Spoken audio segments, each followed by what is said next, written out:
All right, let's do it. Sweet 16, episode 16, 20 to 40 podcast. Thank you guys for tuning in. Um, we got some fire today. All right. I mean, you have the option to do politics. You cannot do it. You cannot talk about religion, but I think everybody don't force the hand because what happened this week with Charlie Kirk getting shot on that campus. One, it goes exactly what this show wants to be about, which is talking to the youth, ideally. And it just shows that no matter where you run, you can't hide from politics. It's gonna, jump in your face, probably like it never has in our time before. I don't remember being 25 or 23 or 21 really caring about midterm elections or any of that stuff. But yeah, we're gonna go ahead and get started. We want to talk about some controversy. You know what I'm saying? This week, I'm gonna go ahead and get it start. What I do, bro? What happened? Oh my We God. looking good, baby. We looking good. All right, so let's go ahead and get started, man. All right, so I'll keep it real. Like I voted for Trump, okay, but let me tell you why. Let me tell you why, my All brothers right, and I'm sisters logging out off. there. I'm logging off. So my brothers and sisters out there, don't tune us out, baby. Listen to what I gotta say, okay? Nah, but so I registered as like an independent long time ago because I see the bullshit on both sides. I like to believe that I can look at something and see, oh, they're full of shit over here, they're full of shit over there. So I was like, well, let me if I'm gonna be a part of this process, I'm gonna register as an independent. And but I ain't never voted for a Republican. So I don't know. This time around, I was like, bro, if you truly believe that in your heart that you can be balanced and all that, then vote for this guy that half the country's going to vote for. And I've talked to plenty of people on why they voted for him, whether it was abortion rights, Supreme Court selections, all that. Just like a lot of things in your life, you might not agree with everything, but people choose one thing, they latch onto it, and then that's when they make their decision. So I made mine based on the economy. Like at least last time, Trump was the money guy. So I was like on the stock market every morning. Everybody's saying how no, when Republicans are in power, the stock market goes crazy, less regulation, whoop, whoop, whoop. So that's why I voted for Trump because I'm like, I'm trying to take care of my family. I could hate everything else he does or not disagree with it, but we're gonna go with the stock market. Also, I didn't really like how the Democrats was kind of shoving Kamala down our throat. I mean, it just kind of switch up like that. You know what I'm saying? And clearly, Biden, he was just on TV doing all this. So I started getting my biases toward the Democratic Party as well. But those are just a few reasons why I voted for Trump. I'm not really ashamed of it. If I could do it again, I think I got the volatility that I needed. I didn't make as much money as I would want, but the opportunities are there with this guy in charge. So it's unfortunate all the other bullshit you have to deal with. But again, all these presidents are full of shit. So to me, I was just like, they said the lesser of two evils. I'm like, it's evil for me. So that's just my personal opinion. But I'm gonna start with one controversy that I'll let you guys pick it up. You guys can either piggyback off what I gotta say, or you can pick your own because we already know we're probably gonna do 2 episodes on this. But Charlie Kirk, right? He got shot. Everybody's got their opinions online. Um, I didn't think it was all that bad. What's up? I think maybe we should go off of what you just said first, just so that gives us the narrative where we're all at right there. Like how you just told us what you were about and what you did. I think if we all go through that, so that everyone can see where we're coming from when we do come to that. Is that cool? No, that's perfectly. That's exactly what I'm saying. It's Okay. if you have a strong opinion about it, but if you don't have a strong opinion about not just this one, but anything else that we bring up, like if you bring up a controversy and I don't really follow that, then you could just you know what I mean, pick up where you want. Well, I just go off of what you just said, right? Like I was the same way about politics, right? I wasn't, I think when we first graduated high school, I think that was the first time I voted, and I voted for who was that? We voted for uh, Kerry? it was a K. It was a K. What was it? Yeah, John Kerry versus Bush. So I voted for John Kerry, right? Kerry. Yep, That was Kerry. more because I was tired of the wars that were going on, right? Like I wasn't for that. And then I kind of got disengaged with it when, I go into the military because at the end of the day, no one cares who the president is when you're in the military because you're gonna go no matter who says. So I didn't really care. Then I got out and I voted for Bernie in 2016 and I voted for Bernie in 2020. And then I was never really a Democrat, I would say, or a Republican. I was more like, I had ideals, right? Like, the stuff. I think when we talked in our politics, the one thing, like, I just want my tax dollars to go to help a majority of people. That's just what my beliefs are, and I don't care about Democrats. I think they're what Malcolm X say, right? The liberals, right? The liberals are the ones you got to look for because the conservatives are going to tell you exactly what they feel and how they feel. They ain't going to sugarcoat it. But the liberals come with you with a smile and they say all the good stuff, but then behind your back, they're getting you in the closed doors. You know what I'm saying? And that's what we saw. They push people like when Bernie got he got shellacked twice by the Democratic establishment, not because he didn't have a movement and had a lot of people that were really for him, right? But the fact that they thought it was Hillary Clinton's time, or that Joe Biden, old Joe Biden is going to be the guy that carries the torch to 2025 type stuff, right? But then I also understand what Trump's about, like you know what I mean, like all the stuff that came with him, like and then at the end of the day, in this past one, it's just like point blank both funding genocide, so I voted for Joe Stein, right? That was my red line. But I think where we're at now is these two-party systems is probably a lot of the reasons why we're here right now is the polar opposites that people are from the left and the right on Democratic Republican. I'm not even gonna say left and right. This is Democratic or Republican parties because most people, what, 60 something percent are independents like you and me, right? Like most people can just look at what the issues are and do what they do. But yeah, that's how I feel about politics, which is similar to yours, as I don't trust any of them either. Yeah, I think so. I didn't really know who Charlie Kirk was before this, and then kind of heard about the stuff. And, I got a little bit more versed in his stuff after. And I think one of the toughest things is, it's so sad because he does have two children. He has a wife. Nobody should ever be getting killed, right? Never support violence or murder or any of that. But I think what happens is like, as you start to get into that energy is what you start to attract. And I saw some of the videos of, basically he was belittling and, demoting a lot of people, basically making them look stupid. And is that going to bring the kind of energy you want? Probably not. Now, is it right that he got shot? Again, no, it's not. But I think one of the biggest things that I had an issue uh, with Charlie Kirk, and it kind of comes across in a lot of things from similar kind of like angles of gentlemen like Charlie Kirk is, I'm a privileged white male, right? And you should be able to do all these things because I can do them, is the way I felt about it. And that might be wrong or that might not be right, right? But that's how it always would feel. Like, don't you get it? This is how it is. Why can't you just get it? And I'm like, well, that's not really how it is. For example, I heard one of the videos where it was a black mother with her child. First thing he says is black dads aren't there. 2/3 of black dads aren't there.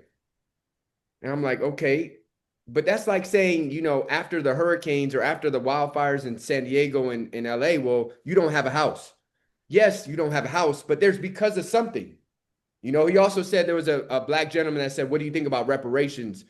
And he said, we don't believe in past suffering impacting today or getting carried on. And I'm like, it comes back to that thing of like this white male privilege saying, why can't you move on? Yeah, I raped and pillaged your ancestors. Yeah, I killed your fathers. Yeah, all your leaders and the people that stepped up, I murdered and lynched and took your land and took your businesses. Why can't you move on? And it's like all that stuff matters. It's kind of like a lot of people talk about gaslighting now, right? It's like somebody coming and doing all this stuff to you, and then in the light of everybody saying, what's wrong? And it's like, what do you mean what's wrong? You killed my grandfather. You took our land in Black Wall Street in Oklahoma. You lynched people. You made laws against people. Crack cocaine in crack form, you got 3 to 5 years. In powder form, which was usually used by males of white background, was 3 to 5 weeks to months. So now I got my grandfather who's been in jail because he was trying to deal with certain medical and mental problems that got 3 to 5 years. And he's a felon, could never earn really well. You think that didn't affect me 3 generations later? And I think the last thing I said is like, okay, he doesn't believe in suffering passing on to the next generation. I said, it's sad to say, but his children will be affected by him being killed forever. Yeah. Yeah, well, I was gonna say, I think that's where the aggression comes from. If he would say that 2/3 of black fathers aren't there, but this is why, you know what I'm saying? Like the black family can do better. You guys can do better and go down that route where he disagrees with how, most black communities are living. But this is some things that you guys can do. Oh, or because of 1929 or this policy in 1908, if he educated and put that out there, I think he would get a better response. But guess what? Ain't no money in that shit, baby. You can't be out there saying all that shit. Nobody, his audience wouldn't want to hear that shit. How do we know? Because none of them talk about it. None of them talk about it. But what I will say is, on a scale of 1 to 10, where I got my again, mostly my black brothers and sisters on the Facebook and the Instagrammies saying fuck this mother, all that going hard on him. I'm like, I mean, I would say on a scale of 1 to 10, I put him at like a 2.5, 3. I don't want to get canceled by my people, but let me tell you why. Because when he said the clip that's going around where he said, if I see a black doctor, it makes me wonder, like, is it a DEI program or affirmative action? Like, it makes me wonder if they're qualified. I mean, I jokingly looked at my wife because I don't post this shit online. I just talk to her and talk my shit. But I'm like, man, if I go in to get knee surgery and Dr. Anthony Jenkins walks in, I'm gonna be real. I'll be like, hey, Playboy, where's Dr. Lee? Where's Dr. Patel? You know what I'm saying? Like, I don't really want no black dude working on my leg either. I can't hate that he's saying what I already think jokingly, but I'm dead serious. The black pilot and all that stuff, because we don't see ourselves in those lights as much. So honestly, it's like the N word. Like, dog, that's what I'm kind of thinking. But you ain't allowed to say that unless you're gonna put the truth behind why as well. Because I can say the reason I don't say it is because I don't see no. We talked about it before. I don't see no black military officers, not warrant officers. Officers. I don't see no black pilots. I don't see no black doctors. Shit, see, you already said black male is what the lowest, demographic in being an attorney. So that's why if a black lawyer is like gonna take care of me, I'm like, well, time out. Like, damn, there's like five of y'all. I want the one that has a lot of options. That's just natural for all of us. But if you're a white male saying it to a black man's face, at least come with some, like, I'm a black male, so I get a pass, right? But at least have that history that you're going to provide with it instead of just insulting a black doctor or a black pilot.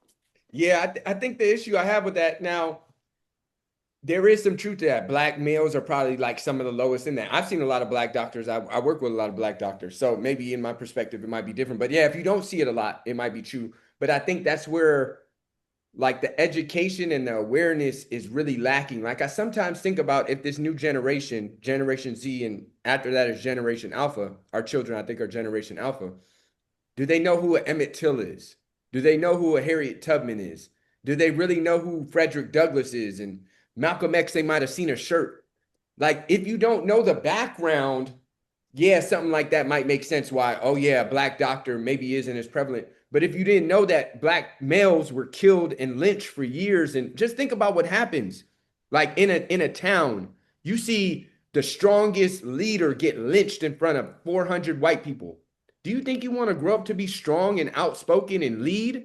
Or do you think it makes you more timid? So we don't, the thing is, what I'm saying is that all the people don't even know why this is true. And all he is speaking to what is, but not what is because of. And it's partly because of people just like him. Let's be real. And I'll say this: when I go to a doctor, I do look for the black doctor.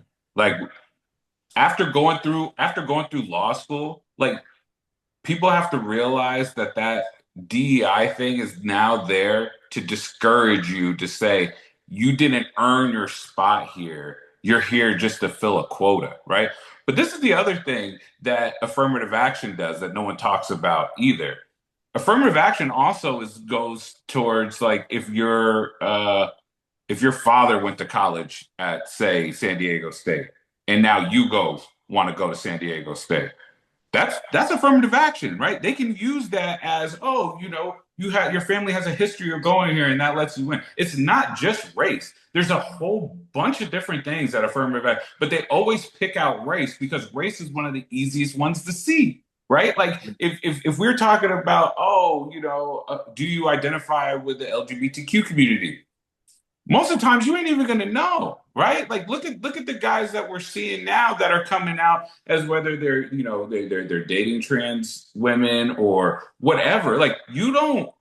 Most of the times they look just like regular people, but race is something that's so identifiable. But then you also have to look at it as this is when you go to a doctor and you have white doctors, do you I think people would be shocked if they saw the numbers of the care that others get from white doctors compared to black doctors, right? Like you don't have to worry about racism when you go and see a black doctor usually, right? They're going to just look out for you. I have to worry about, is this doctor doing what's best for me and stuff that I have no clue about. And Yeah. I think when we let people try to take a narrative and just because then they can add a statistics can make you can tell you anything you want to do based on what statistic you want to see. And I think with Charlie Kirk, like he's one of those shock people. All his stuff was for shock value, right?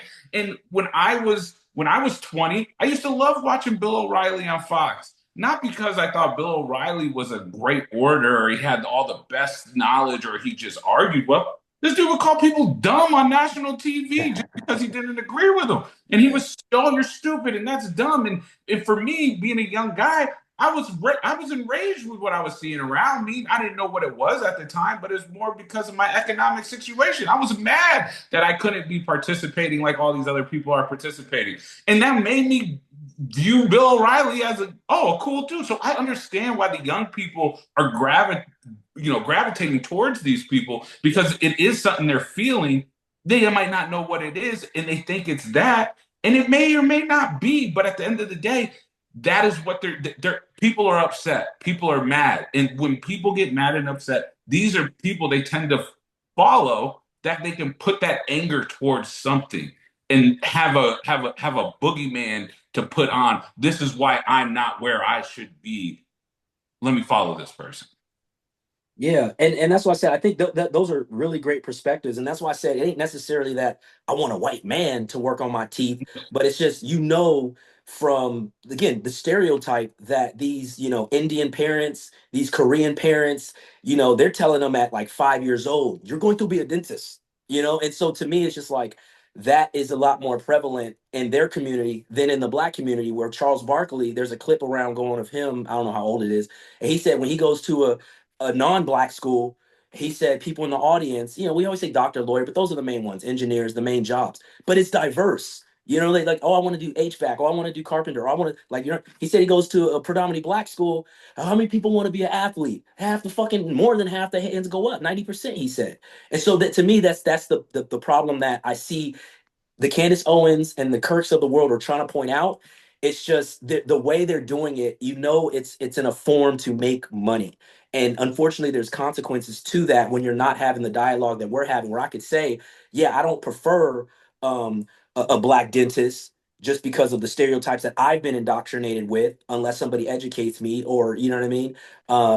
But at the same time, I'm going to listen to you guys explain why it's actually probably better to have a black doctor. And I'm like, oh, that's that. I never even thought about it that way. Where shit, we all know because we've been in some of these positions. If you are the one black dentist in this, dentist community in Riverside, California, you're probably one of the best there is because you kind of go through a little bit more hoops and loops to get where you got just because you are the only one. So they probably, I mean, in the military, when I was the only black dude, we talked about it before, a little bit of inside jokes. I had to take a look. Some of them were funny. Most of them I was like, all right, y'all going a little too far. There was really no joke. You just said monkey and looked at me. Like there was really no joke to it. So for me to survive to make it to the top in the police department, I went through some shit. So I must be good because I was able to survive. They couldn't say, well, you really suck. So like I said, these are the conversations they don't really have. It's just demeaning. This is my truth, but then they don't really talk about the outside forces of that truth, whatever they're talking about. Because the stat is the stat. I got you, Charlie. I got you, Candace. But y'all ain't deep diving into that stat. You're just continually, beating that stat to death. Oh, black fathers aren't there. Black fathers aren't there. Black fathers aren't there. Okay, bitch, why? Like, let's talk about it. You know what I'm saying? Like, you don't want to talk about it because that's not what's going to make you the money. Yeah, I think kind of Stephen pointed this out, but I think what starts to happen, is that, and I heard this back in the day, and I didn't quite understand as much as I do, like as I grew older. It's like back before, the marketplace changed and, things became more visible as far as like you couldn't really say or do racist things without it being very visible. The poorest white people, particularly males, still felt above the highest earning black person or minority because they still had that status in the hierarchy. And as that started to change, right, even if you think about it, I'm like, man, I remember growing up, it was like, it wasn't, the culture hadn't browned as much as it has today. So for example, like growing up, there was white boy bands and there was grunge music and there was, Green Day and Metallica and all that. Now, if you look up, it's basically only rap and reggaeton. There's no more like really white genre that's big anymore. Like if you look up to, like if you ask young kids, who do you look up to? It's not Break. Bill Gates, it's not Bezos, it's LeBron James, Kobe Bryant, Michael Jordan, right? All these people that tend to be brown, right? Brown, black, and minority. I think that changed a lot of the dynamic of what the black person's identity of themselves could be. And that's why you see more people wanting to be athletes and the rappers and Drake and all this stuff.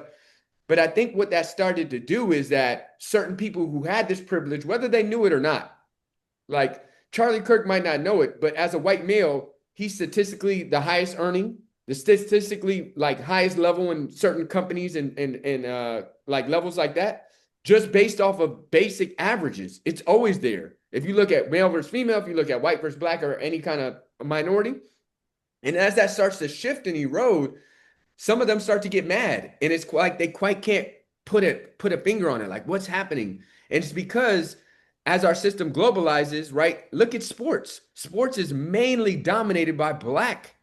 Why? Because it's the only place where you can't artificially create a hierarchy. It's skill and work ethic. You got to score or not, defend or not. There's no thing like that. Same thing with music. You can't artificially make yourself pop. These are a lot of things where it's straight based on skill, effort, discipline, consistency, and then look at how it's turning out. Right. And I think that starts to mess with the psyche of certain people that want to explain that away or create a boogeyman or create some kind of anger around it because they're losing that footing that whether they and they don't want to admit it in a system that's given them a foot up for so damn long. And they don't even want to admit it. And the thing is, I tell people, I'm not mad at it. Cool. It makes me better because I'm willing to work against it. I thrive off that doubt. Yeah. Not everybody does. Not everybody has that kind of go-getter mentality. I'll make it no matter what, grind it out. There's some people where if the tide is shifted against them, they're going to drown.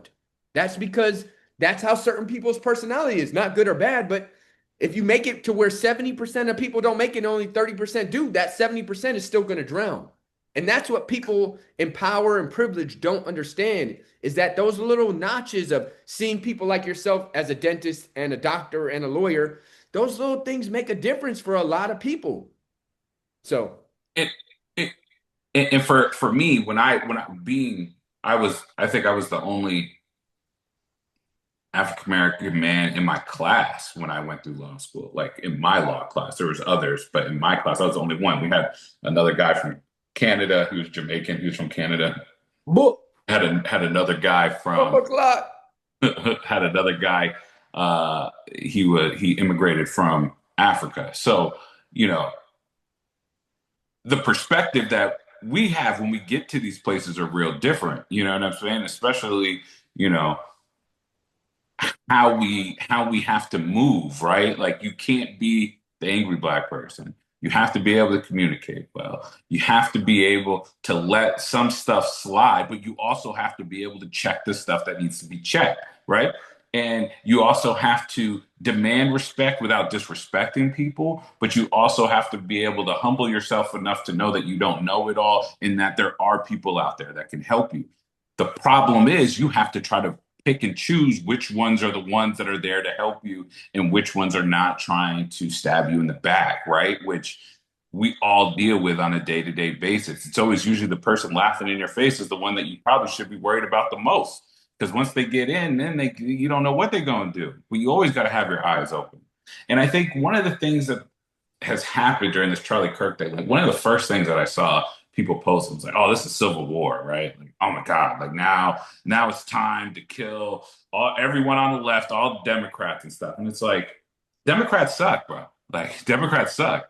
Republicans suck too, right? Like I just thought it was so crazy, the outpouring of all this that came out. And it's like, look what happened while we were all talking about this, right? They just passed a bill. Epstein files. Right. They just passed they killed the Epstein file. They voted it down on 9/11, right? The day after. They also voted a bill through the House that would be allowed that basically you can't boycott Israel, right? Like the BDS movement that goes on where you try to put boycott, divestment, and sanctions. They passed that, right? They have all this stuff going on, right? And now they're trying to talk about civil war. And now what's it getting down to? Black versus white, right?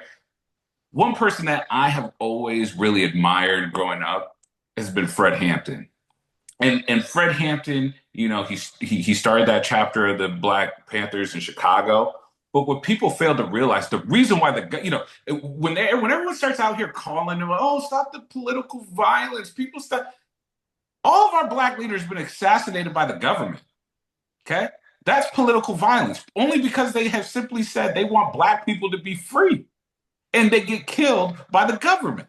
So I'm tired of hearing about people telling us to like tone police political violence when the same people that are telling you to tone police it now were the same people we watched on January 6th. Now, mind you, I'm not a Democrat or a Republican. I care less, but it's just crazy. Think about with Obama when we were going through all the censorship stuff on social media, when they were trying to censor everybody on social media for not showing all the war crimes in Iraq, right? When they were bombing everything, WikiLeaks, right? They were trying to, he just got free.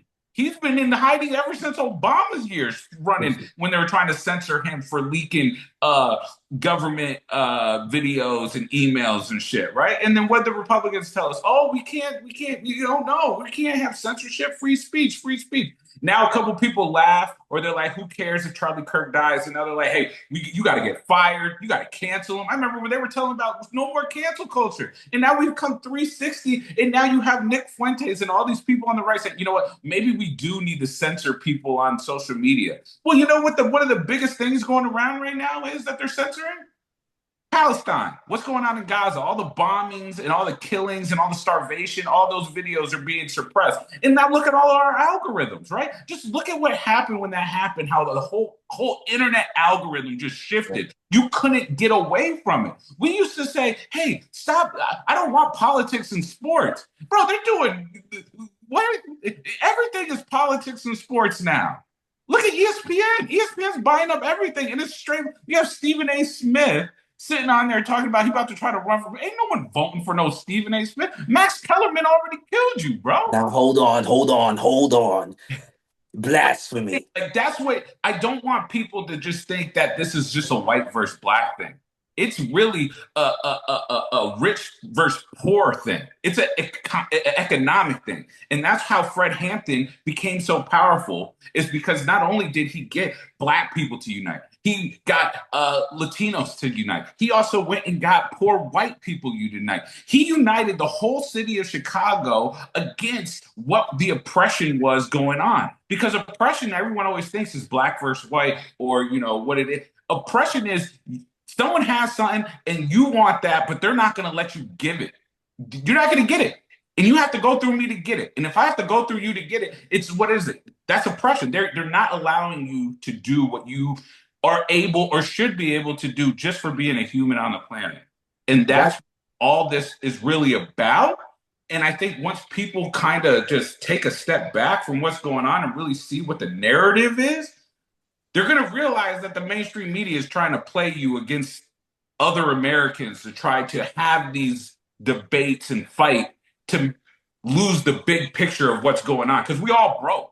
Not even the mainstream media. It's because they're just entertainment. They're just Charlie Kirk and Candace Owens on a bigger scale. But you hit it right on the money. I think one of the points I wanted to make with this video for anybody who is confused on what the hell's going on in America. That's why my post was Charlie Kirk's little TMZ thing, and it just said, "Really, America?"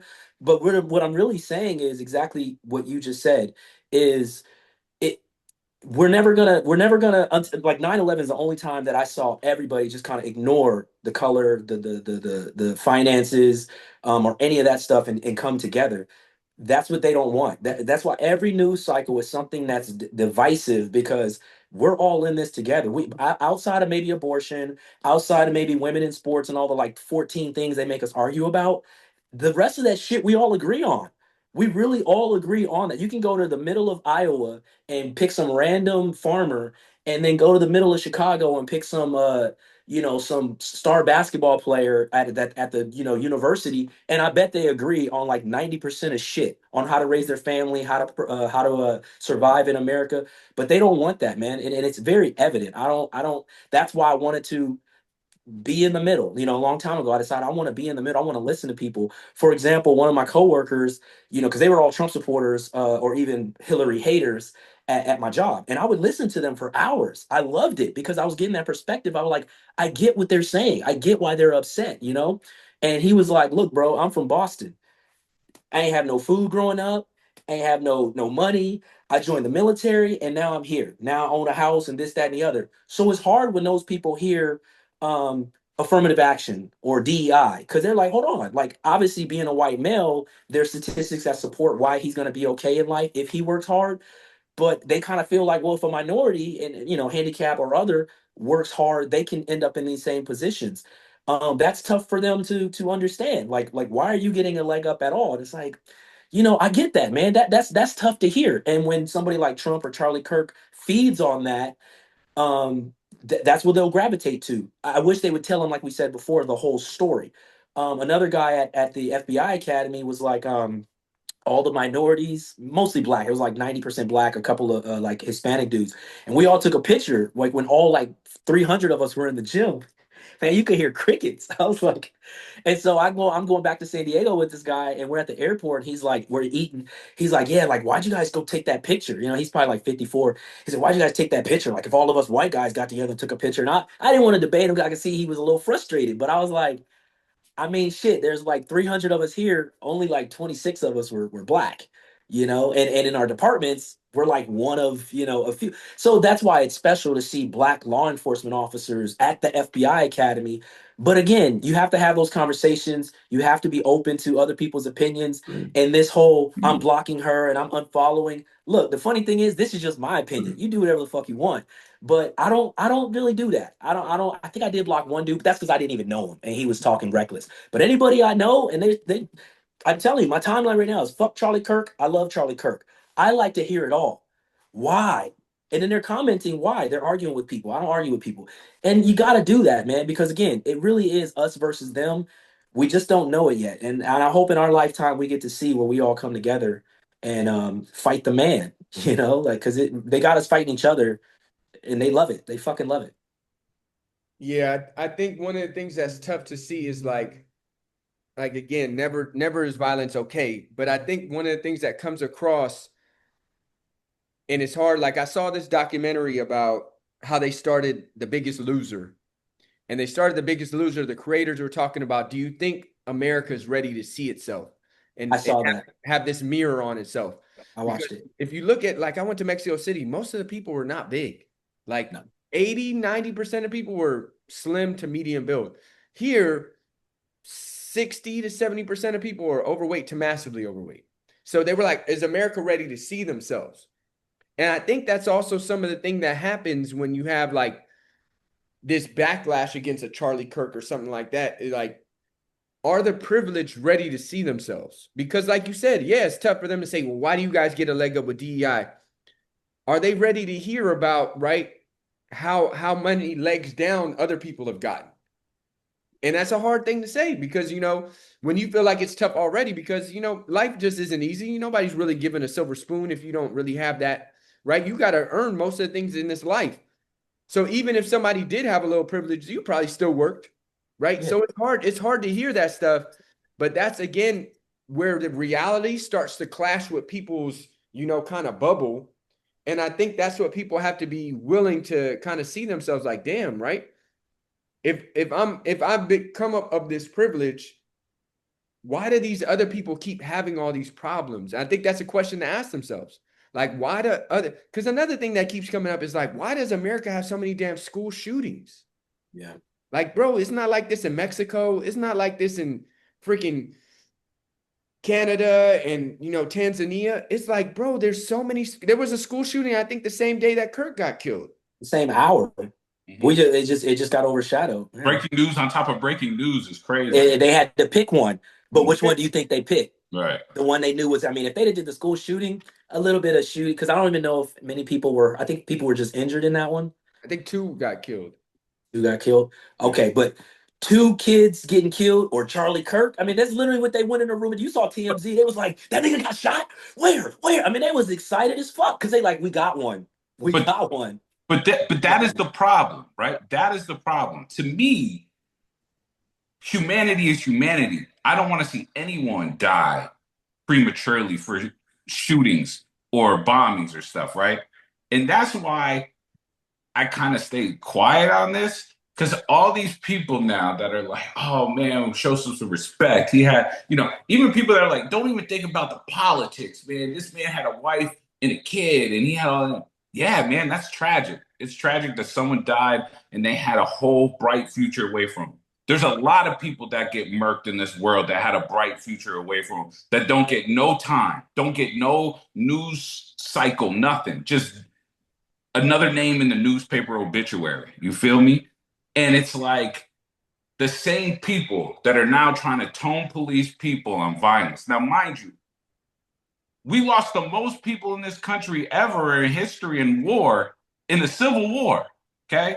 Fighting over whether or not this country is going to be able to still keep slaves as property or will slaves be free to have there be a human being now in the United States of America. That's what the most people in this country died for.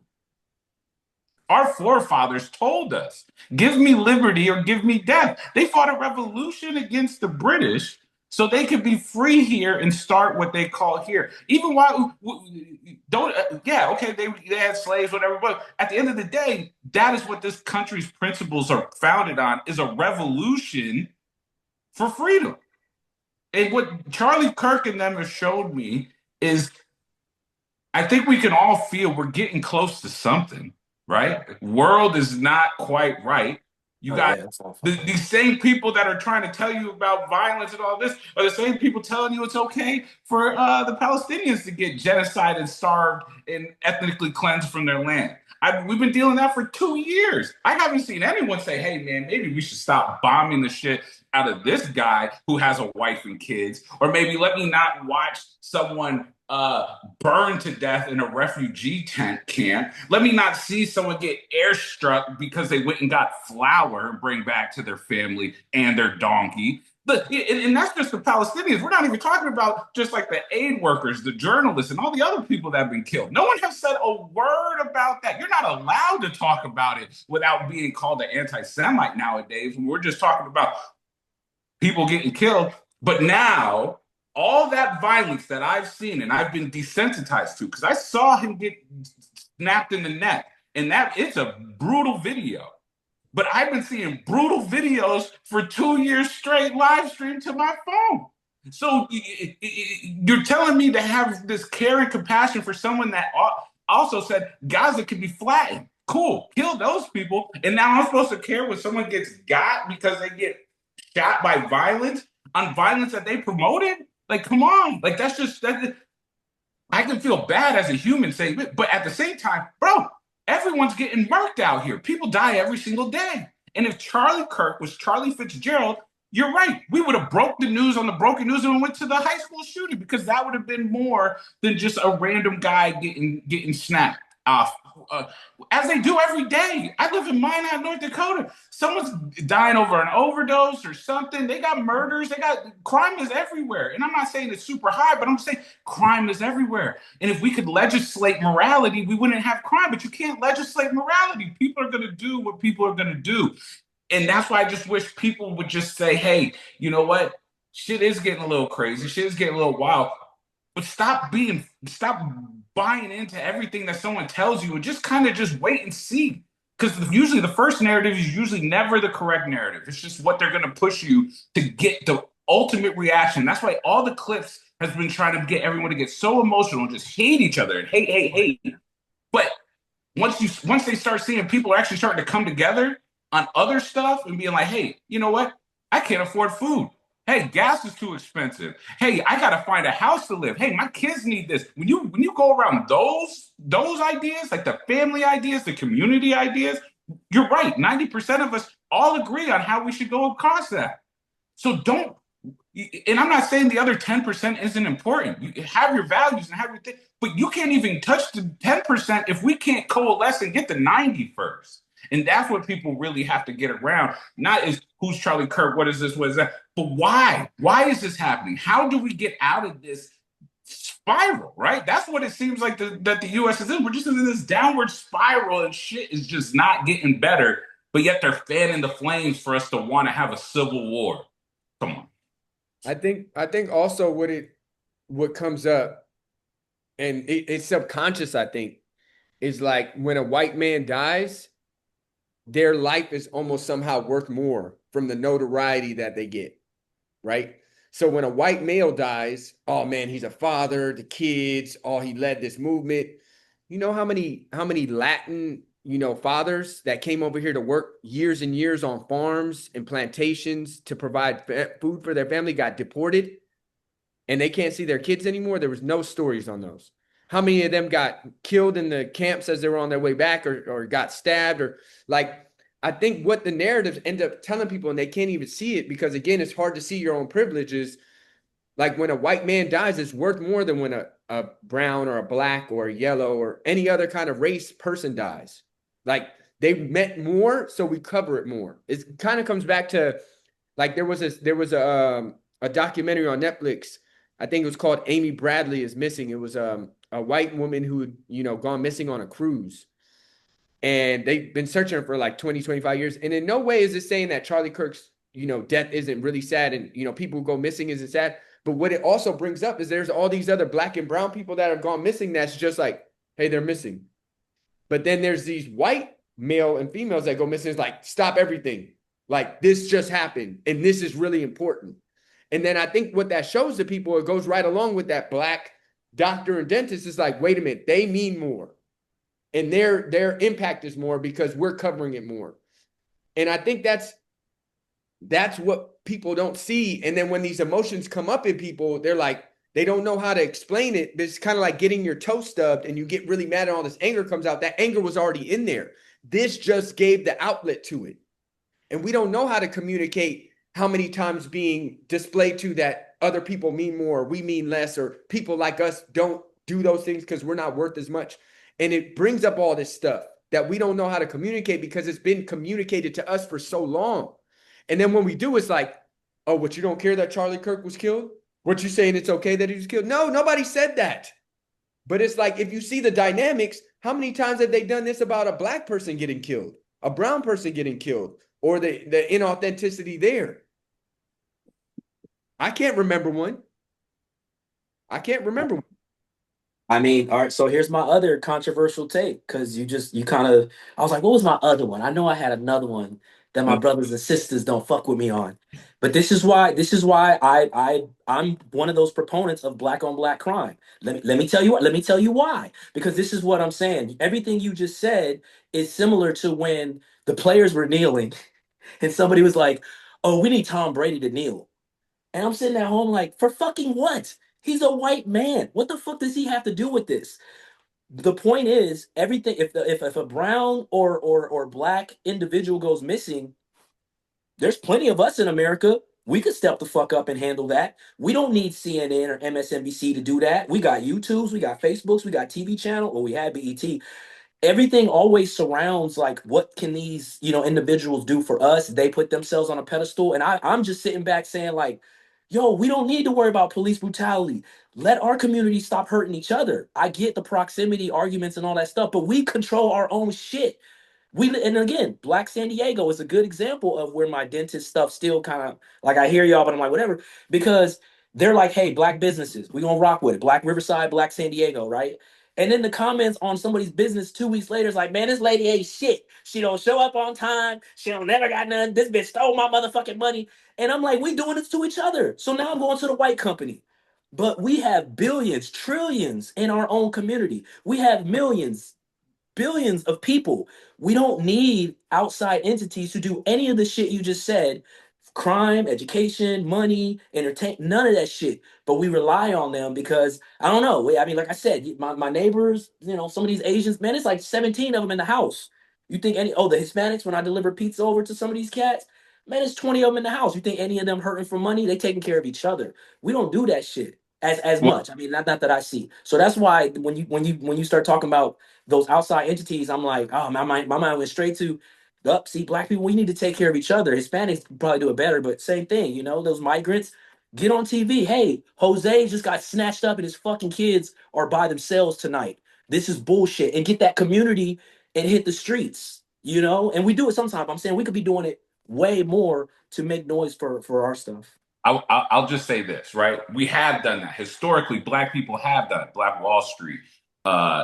Even when the Black Panthers started, they actually started as what the narrative is now is that, oh, they just hate police, right? But what they really did was they would walk around and police the police in their community, making sure that the traffic stops were lawful and that they weren't abusing the citizens. They would also have breakfast. They would have breakfast in the morning for all the kids in the community when they went to school. They started school lunch programs through them. They would send them with backpacks and lunches and all that because of that the school wasn't providing them. And I'm not, and black people have done this stuff. Black Wall Street. You also had the group down in South Carolina. There was a lot of black districts, right? And what has happened? People have white people have destroyed these things during that time, and so it's kind of like, oh well, we got to take care of ourselves, but we're at where we're at due to like redlining. And You're going too far back for me, bro. What's that got to do with today? I don't see that stuff today. Historical context on just that part. I agree with you. I think like Charlie Kirk, man. Who cares what you did there, man? It's right now. I wasn't sure if you were gonna connect the dot because I don't know what's connected. But what I'm saying is, yes, we should, right?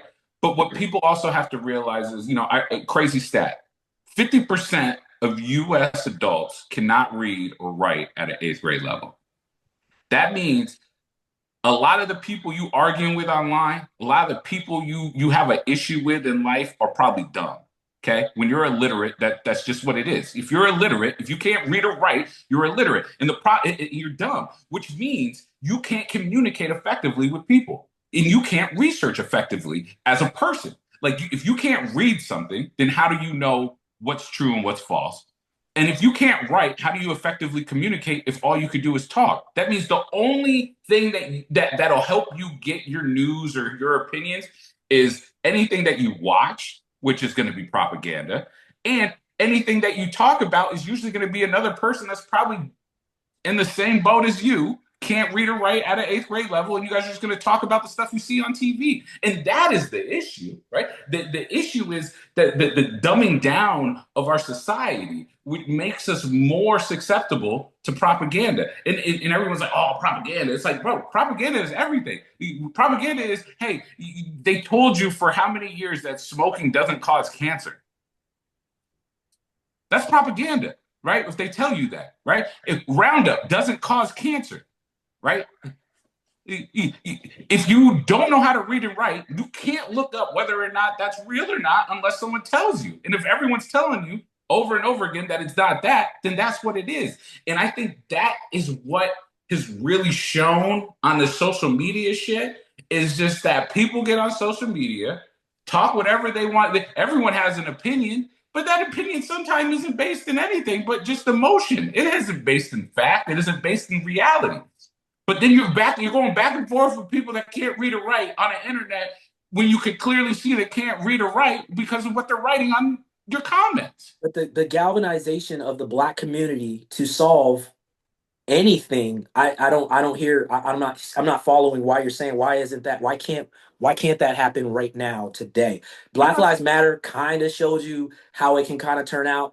Didn't really jump on that. It just seemed weird, like because what they did to George was wrong, but I was like, it seems like a weird start to all of us coming together and spending our money a certain way and doing certain things. What Now, mind you, I've been on police brutality for a minute, right? Like, yeah, Colin Kaepernick really took the knee and pushed it. You know what I'm saying?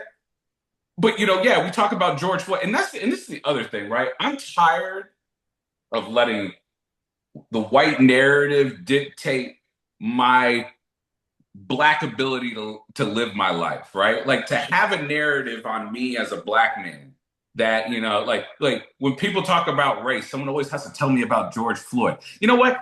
Okay, was he doing drugs? Yeah, like, there's a lot of white people I see dying on fentanyl overdoses and stuff like that. Do I believe that George Floyd, just because he was a drug abuser, had to get a knee put on his neck for that long until he suffocated to death? No, right?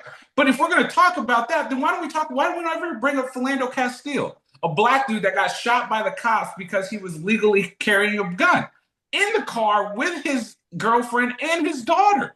Unloaded what? How many shots in there? Like 5, 6 shots into a full car when he did doing nothing wrong. See, we always let the narrative of the one person that may have a shaky background kind of dictate what we're gonna do. When Ahmaud Aubrey, my nigga was just running around the street, working out, looked inside a house like we all do. Like I've looked at houses when they're being built just to look in and say, oh damn, this looks like a nice ass house in there. And some guys are gonna chase him down and kill him. And then not only did they kill him, the cops tried to let him free because the dude worked out at the courthouse. You see what I'm saying? Like we let them put this narrative of what we should do or how we should be, and we have to try to fight back. No, I'm living. I'm living because I'm a black man in society, and I'm gonna do what I want to do within the constructs and the laws that are around me. And so I'm not beholden to what you think I am or what I am. If you really want to, people need to just go fucking touch grass and talk to the people in their community so they understand that all that shit you see on social media and on the news and shit, that they're handpicked people there to try to get a reaction at you. Go really talk to some white people in your. I live in North Dakota. Ain't nothing about white people around me. And I've met some really cool white people. I've met really cool Mexican people. I've met really cool people, period. But if you sit on social media and you don't touch grass and you don't talk to no one, you will never know it because this is where people are at now. Social media and online doing this shit. And we can't stop it unless we go and talk to each other face to face, next to each other, not being able to write and read on the internet. Yeah. For Aubrey, the final thought either on black on black crime, Trump, or Kirk. Yeah, I think so. This is what really I think is coming up is it's a two-part problem, right? So I think one of the biggest issues is the loss of the black male and the black father. And you might, if you're Latin or you're Asian, you might be like, well, why do we keep having to hear about the Be black? careful, Charlie. Be careful. But I think this is one thing you got to understand. And this is for all my males, is that dads are really important. Now, yes, we tout up the mother because the mother brings the child into the world. We couldn't have the family without it. But without the father is just as important to lead, to protect, to provide. And I think what happens is that we can almost lose how important that is and how much that can impact a family and that family impact a race. And the first part of that is like a lot of black fathers were killed or, controlled in some way or kind of like marginalized in some way, which has ripple effects for generations. Generations it takes to heal from that trauma and to rebuild on top of, to get back. Like Jay-Z said this and it made so much sense. He said, his mother had been molested by her father. And he said it took 4 generations just to get back to 0. Meaning after an impact of lost father or lost male figure, it takes 2 to 3 generations just to get back to build forward from.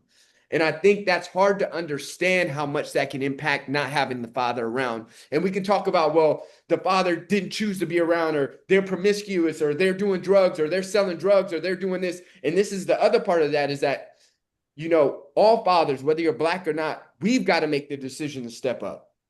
We've got to make the decision to step in. We've got to make the decision to be that person. And it's really hard if you don't have that example. Because some people will say, well, I didn't have a dad. And I get that, right? I'm grateful that I did have a dad. My dad didn't have a real good relationship with his father. I don't really have any grandfather connection in my whole family. Me either. I don't have a grandfather connection on my dad's side. My mom never even knew her dad. I have 0 grandfathers. Yeah, so it shows you how missing that minority paternal male figure is. And that's where, it's kind of like the thing where it's like, yeah, man, it's fucked up, but we got to step up.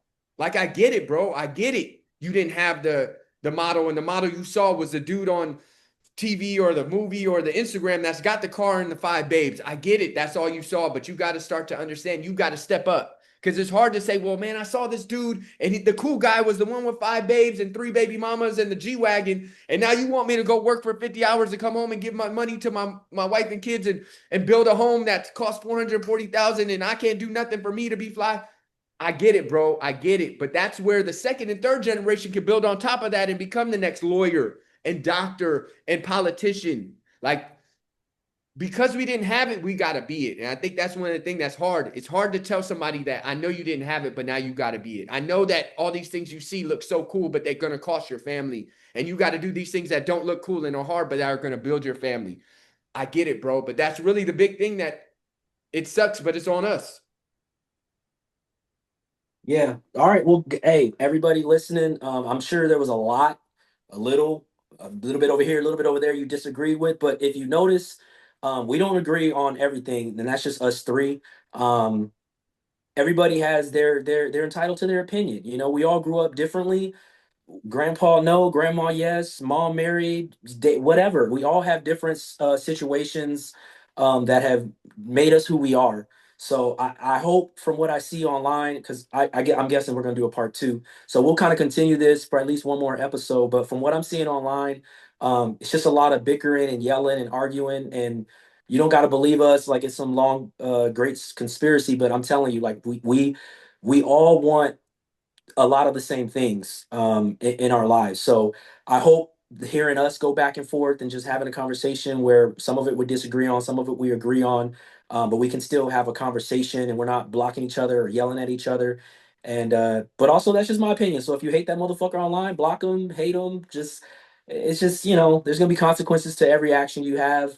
But hopefully that gave you guys a small example of how you can talk politics, talk religion, and just listen to other people's opinion and either continue it or move on. But there's no need to go out and hurt anybody. So I'll wrap up the episode all somber and shit. Sorry, but yeah, we'll probably do a part two. But that's episode 16 for now. We'll check out with y'all next time.